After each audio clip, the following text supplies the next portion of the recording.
G'day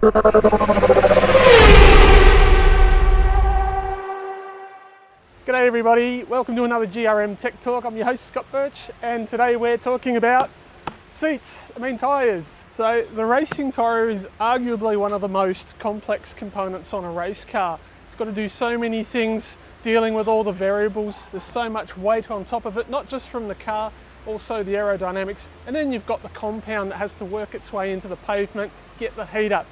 If you're an engineer that can work out a formula that knows exactly what this will do, then there's a PhD waiting for you. So when you're talking about the components of a race tyre, there's two things that really spring to mind that people focus on the most. One is the carcass and the other is the compound.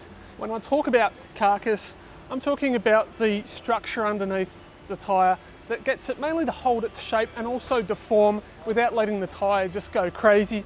When we talk about compound, we generally talk about this area here, which is your tread.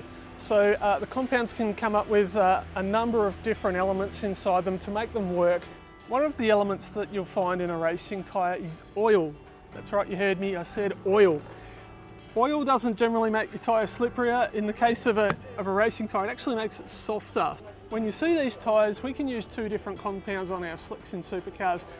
One is a harder compound with the yellow sidewall, but the one I'm holding here for this round is super soft. Naturally occurring rubber is actually pretty useless to use as a race tyre. It's not all that elastic and it's very soft. You would burn it out without even getting out of pit lane. In the 1830s, Charles Goodyear was a scientist who played around with a lot of different compounds of rubber, and one thing he discovered was a process called vulcanisation. What vulcanisation is a mixture of naturally occurring rubber and sulphur. When you heat them up together, it actually hardens and gives you a product that's quite usable. So with the process of vulcanisation, we had a rubber compound that was pretty usable as a tyre. You would have seen solid tyres being used in wagons and things like that. It wasn't long after that somebody had the idea for the pneumatic tyre, which is the air-filled tyres.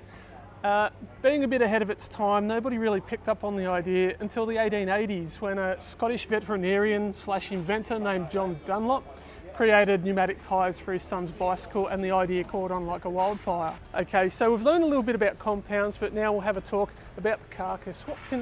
What building blocks go into holding the shape of the tyre here?